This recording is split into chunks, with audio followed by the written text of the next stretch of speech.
এই জাহান্নামটা কেমন জায়গা একটু জানি। কোরআনে কারীম জানিয়েছেন মিন ওয়ারাইহি জাহান্নাম ওয়া ইসকা মিন মাইন সাদীদ ইয়াতাজাররুহু ওয়া লা ইয়াকাদু ইউসিগুহু ওয়া ইয়াতিহিল মাউতু মিন কুল্লি মাকানিন ওয়া মা হুয়া বিমাইত ومن ورائه عذاب غليظ। আল্লাহ তাআলা বলেন সূরা ইব্রাহিম আয়াত নাম্বার 16 এবং 17, আল্লাহ সুবহানাহু ওয়া তাআলা বলেন জাহান্নাম এমন একটা জায়গা, জাহান্নাম পেছন দিক থেকে তাদেরকে ধরে ফেলবে। শুধু ধরে ফেলবে না, তাদেরকে গলিত পুষ খেতে দেওয়া হবে। দুর্গন্ধযুক্ত পুষ যখন গলিত পুষ যখন তাদেরকে খেতে দেওয়া হবে, তখন এটার ফুটন্ত দেখে, এটার দুর্গন্ধ দেখে জাহান্নামীরা গিলতে পারবে না, হড়কুনির নিচে যাবে না, তারপরও তাদেরকে গিলা লাগবে। এমন হয়ে যাবে তারা মরবেও না, বাঁচবেও না। আর এটা হলো জাহান্নামে যারা যাবে তাদের শাস্তি। তাহলে চিন্তা করেন জাহান্নামটা কত ভয়াবহ হবে, জাহান্নামটা কত ডেঞ্জারাস হবে।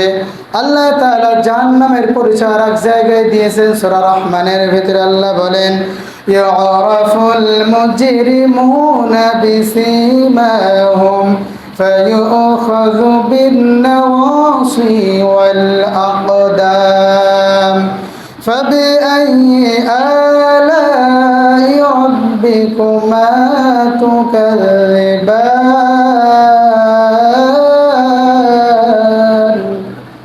আল্লাহ বলেন অপরাধীরা তাদের অপরাধের লক্ষণ থেকে জাহান্নামের ভিতরে ধরা দেবে।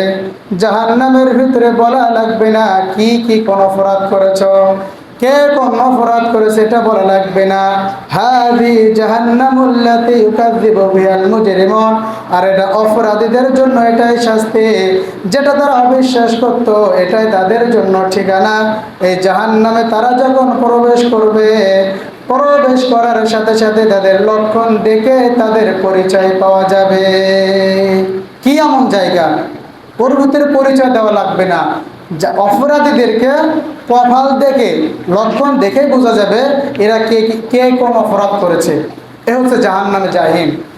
আসলে এই জাহান্নামে কারা প্রবেশ করবে, আমরা এবার আমাদের মূল আলোচনায় যাচ্ছি ইনশাআল্লাহ। 1 নাম্বার, যারা কাফের তারা এই জাহান্নামে প্রবেশ করবে। যারা কাফের তারা এই জাহান্নামে প্রবেশ করবে। কাফের গোটা দুনিয়া জুড়ে আছে না নাই? আছে, এখনো আছে না? রাসূলুল্লাহ জামানায় ছিল, এখনো আছে না? কাফের মানে অস্বীকারী, কাফের মানে অস্বীকারী। কাফের আর একটা অর্থ হচ্ছে যারা গোপন করে রাখে, যারা ঢেকে রাখে, যারা পুঁতে রাখে, এদেরকে বলে কাফের। তাহলে যারা গোপন করে রাখে, যারা আলাদা করে রাখে, পুঁতে রাখে, যারা সত্য কথা বলতে পারে না, যারা গোপন করে দেয়, অস্বীকার করে, তারা কাফের। এই বক্তব্য কার? আল্লাহ। আল্লাহ তাআলা বলেন ওয়াজআলনা জাহান্নামা লিল কাফিরিনা হাসীরা। জাহান্নামকে আমি কাফেরদের জন্য করেছি কারাগার। যারা কাফের আছে তাদের জন্য জাহান্নামকে করেছে কারাগার। আর দুনিয়াটা আল্লাহ করে দিয়েছে ওদের জন্য বিস্তীর্ণ। কাফেররা যা ইচ্ছা তাই করতে পারে, কাফেররা যা ইচ্ছা তাই খাইতে পারে। दुनिया के मजा ली लो, दुनिया के तुम्हारी रो, যা ইচ্ছা তাই বলতে পারে, যা ইচ্ছা তাই করতে পারে। এটা কাফেরদের কাজ, যারা নাকি আল্লাহর বিধানগুলো স্বীকার করে, আল্লাহর বিধানটাকে মানতে চায় না, আল্লাহর বিধানটাকে গোপন করে রাখে, তারা কাফের। তারা কি? তারা কাফের। আর কাফেরদের জন্য জাহান্নামটা হলো কারাগার। জাহান্নামের ভিতরে ওরা যখন প্রবেশ করবে, কারাগারের ভিতরে মানুষের সাথে যেমন ব্যবহার করা হয়, জাহান্নামের ভিতরে ওদের চাইতে আরো নিকৃষ্ট ব্যবহার করা হবে। তাহলে যারা দুনিয়ায় কাফের, আল্লাহর বিধানগুলো স্বীকার করেছে। আমরা এই 2024 সালে এসে দেখতে পাই দুনিয়ার অনেক মানুষ বলে কোরআনুল কারীমের সমস্ত বিধান চলতে পারে, একথা বলে কি বলে না? এই যে কিছুদিন আগে শুনেছিলাম একজন ব্যক্তি ঢাকা বিশ্ববিদ্যালয়ের প্রফেসর, তিনি বলেছিলেন পর্দা করা, হিজাব পরা এখনকার নারীদের জন্য মানায় না, এখন আমরা স্মার্ট, এখন আমরা ভদ্র সমাজে বাস করি, এখনকার বিশ্ববিদ্যালয়ে আসতে লাগলে হিজাব পরে আসা যাবে না। আল্লাহর কি নীলা খেলা, যারাই পর্দার বিরুদ্ধে কথা বলেছে তারাই এখন পর্দা করে বুলাইছে। কথা বোঝেন না? যারাই বলেছে পর্দা করা যাবে না, ক্ষমতার দাপটে অনেক কিছু করেছে, যে এখনকার এই যুগে কি পর্দাটা তো চলে নাকি? এখন উন্মুক্ত, আমরা এখন স্বাধীনভাবে। ভালো করে বোঝেন, শিয়াল কিন্তু মুরগির স্বাধীনতা চায়। কথা কি বোঝা যাচ্ছে? শিয়াল কিসের স্বাধীনতা চায়? মুরগির স্বাধীনতা চায়। কারণ শিয়াল যদি দেখে মুরগির স্বাধীনতা আছে তাহলে আমার গোশত খাওয়াটা সহজ হয়ে যাবে, আর মুরগি যদি খাঁচায় বন্দি থাকে শিয়ালের শিকার করতে কষ্ট হয়ে যায়। এটা যেমন বাস্তব, শিয়াল মুরগির স্বাধীনতা চায়। যারা কোরআনের আয়াতগুলোকে মিথ্যা প্রতিপন্ন করে, যারা বলে এই সমাজ এগুলো চলতে পারে না, আমি বলি এরা নারীদেরকে ভোগ করার জন্য এই কাজ করেছে। যারা নারীদের মর্যাদা দিতে চায়, যারা নারীদের সম্মান দিতে চায়, তারা পর্দার বিরুদ্ধে কথা বলতে পারে, কারণ তারা চায় মুরগির স্বাধীনতা না হোক। কারণ মুরগির যখন স্বাধীনতা থাকবে না, মেয়েদের যখন পর্দা থাকবে না, আমরা যার যখন ইচ্ছা ফ্রি টক টাইমে SMS করতে। এটা কি সত্য না মিথ্যা? অনেক ভার্সিটির স্যারেদের হাতে মেয়েরা বন্দী, অনেক ভার্সিটির মেয়েরা স্যারেদের কাছে নির্যাতিত, তারা কিছু বলতেও পারে না, সইতেও পারে না, একটা অবস্থা। তাহলে আল্লাহ তাআলার বিধানটাকে যারা এখনো পর্যন্ত আর ভবিষ্যতে যারা বলবে এই বিধানটা চলতে পারে না, এটা সেকালের বিধান, তারা কিন্তু কাফের। তারা কি? আরো জোরে বলেন, তারা কি? কাফের হলো দুই প্রকার, একটা হলো আকীদাগত কাফের আর একটা মৌখিক কাফের। আকীদাগতভাবে যারা আল্লাহর বিধানটাকে পছন্দ করে না, বিশ্বাস করে না, আল্লাহকে বিশ্বাস করে না। আর একটা হলো যারা আকীদাগত কাফের নয়, যারা আল্লাহর বিধানটাকে মেনে নিয়েছে, আল্লাহকে বিশ্বাস করেছে, আখিরাতে বিশ্বাস করেছে, কিতাব বিশ্বাস করেছে, কিন্তু আল্লাহর বিধানগুলো নফসের তাড়নায় পড়ে মানতে পারে না, কিন্তু অস্বীকারও করে না। অস্বীকার তারা করে না কিন্তু মানতে পারে না, এটা হলো মৌখিক কাফের। আর যারা একেবারে হৃদয় থেকে মানতে পারে না তারা হলো আকীদাগত কাফের। আকীদাগত যারা কাফের, আল্লাহ তাআলা তাদের সম্পর্কে বলেছেন ওয়াজআলনা জাহান্নামা লিল কাফিরিনা হাসিরা। এই সমস্ত কাফেরদের জন্য জাহান্নামটাকে কারাগার বানানো হয়েছে। এরপরে আল্লাহকে বললাম, আল্লাহ কাফেররা জাহান্নামে যাবে বুঝলাম, এরা জাহান্নামে কতদিন থাকবে? জাহান্নামে এদের 1 মাস না 2 মাস না 5 বছর, কতদিন থাকবে? আল্লাহ তাআলা সূরা কাফের 102 নম্বর আয়াতে জানিয়েছে, ও দুনিয়ার মানুষ শোনো শোনো শোনো, এই যারা কাফের, যারা জাহান্নামে চলে গেছে, এরা জাহান্নামে কতদিন অবস্থান করবে, কতদিন থাকবে? শোনো, আল্লাহ তাআলা নির্দিষ্ট করে বলে দিয়েছে, ইন্না আ'তাদনা জাহান্নামা লিল কাফিরিনা নুজুলা। আমি কাফেরদের আপ্যায়নের জন্য প্রস্তুত করে রেখেছি জাহান্নাম। তাদেরকে আপ্যায়ন করা হবে, তাদেরকে মেহমানদারি করানো হবে জাহান্নামের ভিতরে। আল্লাহ তাআলা সূরা জুমারের ভিতরে চমৎকার করে বলেছে তাদেরকে আপ্যায়নের জন্য জাহান্নামের ভিতরে কেমনে নিয়ে যাওয়া হবে। তারা যে জাহান্নামের ভিতরে যাবে তাদেরকে কেমনে কিভাবে জাহান্নামে নিয়ে যাবে, আল্লাহ বলেন ওয়াসিকাল্লাযীনা কাফারু ইলা জাহান্নামা যুমারা। কাফেরদেরকে হাকায়া হাকায়া পেছন দিক থেকে ধাক্কায়া ধাক্কায়া জাহান্নামে নিয়ে যাওয়া হবে। আমার ভাইরা একটু লক্ষ্য করুন, আল্লাহ বলেন যারা কাফের এদেরকে জাহান্নামে নিয়ে যাওয়া হবে, হাকায়া হাকায়া, ধাক্কা মারতে মারতে নিয়ে যাওয়া হবে। সিস্টেম একইভাবে আল্লাহ জান্নাতীদের ব্যাপারে বলেছে, ওয়াসে الذين اتقوا ربهم إلى الجنة زمرا, যারা জান্নাতে যাবে এদেরকে ওয়েলকাম জানানোর জন্য, এদেরকে শুভেচ্ছা জানানোর জন্য, এদেরকে জান্নাতের মেহমানদারি করানোর জন্য জান্নাতের ভিতরে হাকায়া হাকায়া ঠেল মারতে মারতে নিয়ে যাওয়া হবে। তাহলে কি একই রকম হয়ে গেল না? জাহান্নামীদেরকে ধাক্কাইতে ধাক্কাইতে নিয়ে যাবে, আবার জান্নাতীদেরকেও ধাক্কাইতে ধাক্কাইতে নিয়ে যাবে। তাহলে কি দুইটা কি সমান সমান হয়ে গেল না? না, মনে হচ্ছে সমান সমান, কিন্তু এর ভিতরে একটা পার্থক্য আছে। কি সেই পার্থক্য? একটা এক্সাম্পল দিচ্ছি বোঝানোর জন্য। মনে করেন এই গ্রামের একটা বিখ্যাত চোর বা ডাকাত এত পরিমাণে চুরি করেছে, এত পরিমাণে ডাকাতি করেছে, থানার লোকর খুঁজে হয়রান।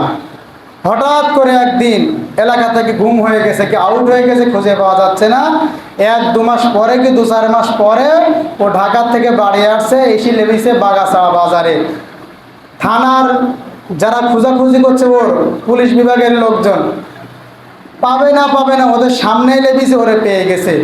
ওরে যখন পাইছে ওরে ধরি বলছে, শোন বেটা, তোরে আজকে 3 মাস 4 মাস যাবৎ খুঁজছি, খুঁজে খুঁজে হয়রান হয়ে গেছি, তোরে যখন আজকে পাইছি তোরে আর ছাড়বো না। ওরে হাতে হ্যান্ডকাপ দিয়ে নিয়ে গেল এবার কোটার মধ্যে। আবার আপনার একটা বন্ধু যার সাথে আপনার হৃদয়ের সম্পর্ক, বহুত দিন দেখা হয় নাই, অনেক দিন পর, বাল্যকালের বন্ধু, অনেক দিন পর বাগাছড়া বাজারে দেখা হয়েছে।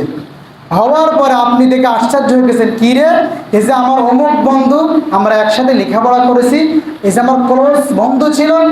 সাথে সাথে আপনি কি করবেন? ওরে পাজা করে জড়ায় ধরে বলবেন, বন্ধু অনেক দিন পরে যখন আজকে তোমারে পেয়েছি, আজকে আমি তোমারে ছাড়বো। বলেন আগে ছাড়বো না আর এই ছাড়বো না কি এক? কথা মনে হয় বুঝেন না। আগে ছাড়বো না আর এই ছাড়বো না কি এক? আগে ছাড়বো না, এই ছাড়বো না যে তোরে থানার ভিতরে নিয়ে আমি কসম দেবো একেবারে বিসমিল্লাহ ছাড়া, যতক্ষণ পিটুনি যায় হাত দেখাছে, যারে আমরা বাংলা বলি একেবারে হিদু কষা কষবে, এমন মাছ দেবে ওর রক্ত মাংস এক জায়গায় হয়ে যাবে। এটা হচ্ছে তোরে আর ছাড়বো না। আর বন্ধু বন্ধুরে ধরেছে, এটা মহব্বতের ধরা, এটা মহব্বতের পাওয়া, মহব্বতের চোটে বলছে, বন্ধু অনেক দিন পাইছি, আজকে যখন পাইছি আমার বাড়ি তোমার নিয়ে যাব, 2 দিন আমার বাড়ি থাকা লাগবে, আমি তোমারে ছাড়বো। কাফেরদেরকে যখন জাহান্নামে নিয়ে যাওয়া হবে ধাক্কাইতে ধাক্কাতে, আর ফেরেশতারা বলবে, চল, বাইরে তো তোরা কিছু করতে পারছি না, তোরা জায়গা মতন নিয়ে যায়, তোর জায়গা মতন নিয়ে, এটা ধাক্কা আসছে হালকা ব্যাপার, জায়গা মতন চল। রিমান্ড কি করে নেওয়া লাগে আর কি করে জুতা মারা লাগে হাত সামনে। আর জান্নাতীদেরকে নেবে, এটাও ধাক্কাতে ধাক্কাতে, এটা শান্তির ধাক্কা, এটা ভালোর ধাক্কা। জান্নাতীদেরকে পেছন দিয়ে একটা ধাক্কা মারবে, যেখানে গিয়ে পর ওখানে বসে যাবে, থবাত করে বসে যাবে। ফেরেশতারা বলবেন, ও জান্নাতি ভাইরা, এখানে কেন বসে গিয়েছো, কি কেন বসেছ? জান্নাতীরা বলবে, এটা চাইতে মনে ভালো জায়গা আর নাই। ফেরেশতারা বলবে, না না, এটা জান্নাতের সামান্য একটা ছোট জায়গা, এর চাইতে ভালো জায়গা তোমার জন্য সামনে অপেক্ষা করছে। আবার ফেরেশতারা ওখান থেকে তুলে আবার ধাক্কা মারবে, জান্নাতীরা আবার এক ধাপ গিয়ে আবার বসে পড়বে। ফেরেশতারা বলবে, ও জান্নাতি ভাইরা, এখানে কেন তোমরা বসেছো? চলো তোমাদের জন্য ওয়েলকাম জানানোর জন্য আরো সামনে চলো, আরো ভালো জায়গা আছে। জান্নাতীরা বলবে, এত নাজ নেয়ামত পেলাম, এত সুন্দর জায়গা, এর চাইতে ভালো জায়গা আরো সামনে আছে নাকি? জান্নাতীদের ফেরেশতারা বলবে, হ্যাঁ, তোমাদের জন্য এমন জায়গার ব্যবস্থা করা হয়েছে, ইল্লা কিলান সালামা সালামা, এমন জায়গার ব্যবস্থা করা হয়েছে যেখানে শান্তি আর শান্তি, যেখানে আসার কোনো কথাবার্তা শুনতে পাবা না, এমন শান্তির জায়গায় রাখা হবে, দুনিয়ার কোনো শান্তি তোমার কথা মনে থাকবে না। সুবহানাল্লাহ বলেন। জান্নাতীদের সামনে এমন করা হয়ে যাবে, জান্নাতীদের সামনে একটা ফল আনা হবে, জান্নাতি মনে করবে একটা কাঁঠাল খেলে ভালো হতো। আল্লাহ তাআলা বলেন সূরা বাকারার 25 নম্বর আয়াতে আল্লাহ বলেন, 1 নম্বর পারা 4 নম্বর পৃষ্ঠার 3 নম্বর লাইনে আছে আল্লাহ বলেন, সূরা বাকারার 25 নম্বর আয়াতে আল্লাহ বলেন, কুল্লামা রুজিকু মিনহা মিন সামারাতির রিজকান ক্বালু হাযাল্লাযী রুজিকনা মিন ক্বাবল। দুনিয়ার খাদ্যের মতন, দুনিয়ার ফলমূলের মতন জান্নাতেও ফলমূল দেওয়া হবে, তবে দুনিয়ার ফলে একরকম টেস্ট থাকে আর জান্নাতের ফলে 70 রকম টেস্ট দিয়েছেন কে? জান্নাতের একটা কাঁঠাল খাবে, দুনিয়ার কাঁঠাল খাইলে একরকম স্বাদ পাওয়া যায়, আর জান্নাতের একটা কাঁঠালের ভিতরে আল্লাহ 70 রকম স্বাদ ভরপুর করে দেবে। জান্নাতের একটা আঙ্গুর ফল খাবে, দুনিয়ার আঙ্গুর খাইলে একরকম টেস্ট পাওয়া যায়, আর জান্নাতের একটা আঙ্গুরে 70 রকম খাদ্যের টেস্ট পাবে। সুবহানাল্লাহ বলেন। সেই জান্নাতে আমরা যেতে চাই কি চাই না? জোরে বলেন, চাই কি চাই না? আল্লাহ যেন আমাদের প্রত্যেককে জান্নাত হিসেবে কবুল করেন, পড়েন আমিন। তাহলে জাহান্নামীদেরকে ধাক্কায়া নেওয়া হবে। এরপরে আল্লাহ বলছে যারা এইভাবে অস্বীকার করবে তারা এই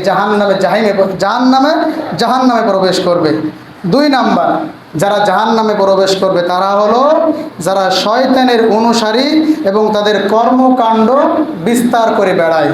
ভালো করে বুঝেন, জাহান্নামে তারা যাবে যারা এই দুনিয়ায় শয়তানের অনুসারী এবং শয়তানের কর্মকাণ্ড যারা বিস্তার করে বেড়ায়, তাদেরকে জাহান্নামে প্রবেশ করানো হবে। এখন প্রশ্ন হলো, শয়তানের কাজগুলো কি কি জানার দরকার আছে না নাই? বলেন ভাই, আছে না নাই? কারণ এই যে আল্লাহ বলেছে যারা শয়তানের অনুসারী আর যারা শয়তানের কর্মকাণ্ড বিস্তারিত বা যারা প্রচার করে বেড়ায়, তাহলে শয়তানের কর্মকাণ্ড আমাদের জানার দরকার আছে না? আল্লাহ তাআলার কোরআনের কাছে প্রশ্ন করেন, কোরআন তুমি বলে দাও শয়তান কে আর শয়তানের পরিচয় কি? আল্লাহ তাআলা সুন্দর করে 2টা হাতে বলেছেন। আল্লাহ তাআলা বলেছেন, ইন্নাল মুবাযযিরিনা কানু ইখওয়ানাশ শায়াতিন। ইন্নাল মুবাযযিরিন, নিশ্চয় যারা অপচয়কারী, কানু ইখওয়ানাশ শায়াতিন। ইখওয়ানুন মানে ভাই, শয়তান মানে শয়তান। যারা অপচয় করে তারা শয়তানের ভাই। তার মানে আয়াত থেকে বোঝা যায় যারা অপচয় করে এটা হলো শয়তানের কাজ। এটা ধরে নেন শয়তানের কাজ অপচয় করা। সূরা মায়েদার 90 নম্বর আয়াতে বলেছে শয়তানের কাজ 4টা। জোরে বলেন কয়টা?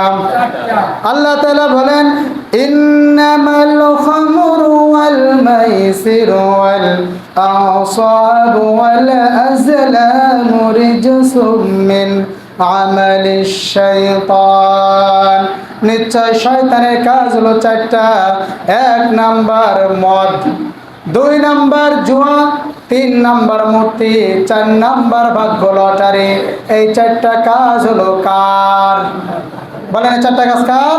শয়তান। ভালো করে বোঝেন, মদ 1 নম্বর শয়তানের কাজ, 2 জুয়া শয়তানের কাজ, সূরা মায়েদার 90 নম্বর আয়াত, 3 মূর্তি শয়তানের কাজ, 4 ভাগ্য লটারি তীর নির্ণয় করা, এগুলো শয়তানের কাজ। আচ্ছা বলেন, আমাদের সমাজে যারা মাঝে মধ্যে এই হাতের রেখা দেখে ভাগ্য বলে দিতে পারে এমন কিছু ব্যক্তির আবির্ভাব হয় কি হয় না? অষ্টধাতুর আংটি, কি বলে? অষ্টধাতুর আংটি নাকি? এ কি আপনারা কেউ ব্যবহার করেছেন? কত আছে। আচ্ছা এবার ওই যে কালো বাইলা মতন, ওই যে গাটাকে নাকি কামড়ালে হাতে পায়ে পরে, কি বলে ওর, ওই যে কালো বাইলা মতন ওরা দেয়। আচ্ছা অষ্টধাতুর আংটি, এগুলো সম্পূর্ণ কুফরি, এগুলো পরা যাবে না, সম্পূর্ণ কুফরি। এরপরে কিছু মানুষ দেখা যায় হাতের রেখা দেখি বলি দেয় তোমার ভাগ্যে এই আছে, তোমার ভাগ্যে ওই আছে, এটা বলে না? এটা বিশ্বাস করা যাবে না। একটা লোক ওই রাস্তার ধারে আংটি বিক্রি করছে, বলছে আমার এই আংটি নিলে তোমার কপাল এই হবে ওই হবে, তোমার ভাগ্য পরিবর্তন হয়ে যাবে। পাশের দিয়ে এক চাচাকে বলছে, তা তোমার ভাগ্য পরিবর্তন হচ্ছে না, তুমি রাস্তায় কেন? এই আংটি যদি ভাগ্য পরিবর্তন করে তা আপনি রাস্তায় বিক্রি করছেন কেন? আপনি তো বড় লোক হয়ে যাওয়ার কথা। তার মানে এটা ভাওতাবাজি। এই ভাগ্য নির্ণয়কারী এগুলো শয়তানের কাজ। তাহলে এই 4টা কাজের কোনো একটা কাজ যদি কোনো ব্যক্তির ভিতরে থাকে, শয়তান আসর করেছে।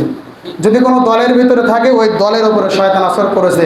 যদি কোনো গোষ্ঠী এটা করে থাকে, ওই গোষ্ঠীর উপরে শয়তান আসর করেছে। যদি কোনো পরিবারের উপরে এটা থাকে, বুঝতে হবে ওই পরিবারের উপরে শয়তান আগ্রা করে রয়েছে। তাহলে একটা জানলাম 4টা, আর একটা জানলাম অপচয়কারী শয়তানের ভাই। এবার বলেন তো আমাদের সমাজে অপচয় আছে না নাই? মূর্তি আছে, ভাগ্য লটারি আছে, জুয়া আছে, মদ আছে, সবগুলো শয়তানের কাজ। এগুলো যারা করবে, এগুলো যারা প্রচার করবে, প্রতিষ্ঠিত করতে চাইবে, এই সমস্ত মানুষগুলা জাহান্নামে প্রবেশ করবে। প্রিয় ভাইরা আমার, সময় আমার শেষ। তাহলে আমরা জানছিলাম জাহান্নামে কারা প্রবেশ করবে, 2টা বলেছি। 1 নাম্বার যারা কাফের, 2 নাম্বার যারা শয়তানের অনুসারী। শয়তান কারা আমরা পরিচয় বলার চেষ্টা করেছি, এবং শয়তানের কর্মকাণ্ডকে সংক্ষিপ্ত হলেও কোরআন থেকে বলার চেষ্টা করেছি। আল্লাহ পাক যেন এই শয়তানি কাম থেকে, শয়তানের তৈরি করা ফাঁদ থেকে আল্লাহ পাক যেন আমাদেরকে হেফাজত করেন, বলেন আমিন।